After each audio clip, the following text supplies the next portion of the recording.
Harry had been picturing his parents' death over and over again for 3 years now.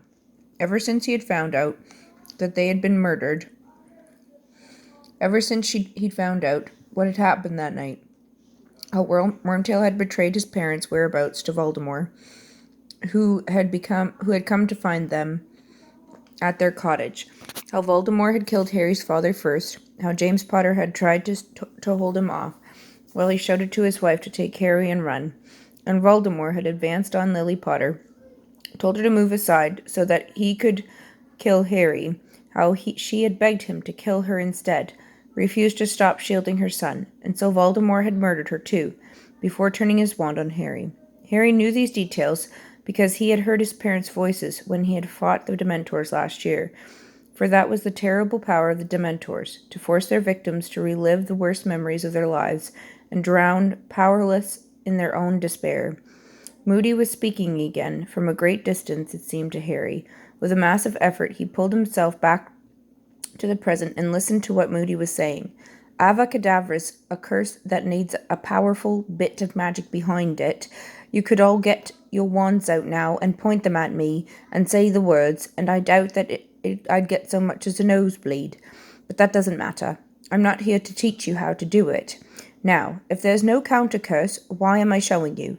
Because you've got to know. You've got to appreciate what the worst is. You don't want to find yourselves in a situation where you're facing it. Constant vigilance, he roared, and the whole class jumped again. Now, those 3 curses, Avacadavra, Imperius, and Cruciatus, are known as the unforgivable curses.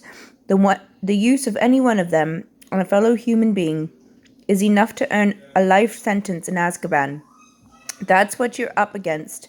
That's what I've got to teach you to fight. You need preparing, you need arming, but most of all, you need to practice constant, never ceasing vigilance. Get out your quills and copy this down. They spent the rest of the lesson taking notes on each of the unforgivable curses.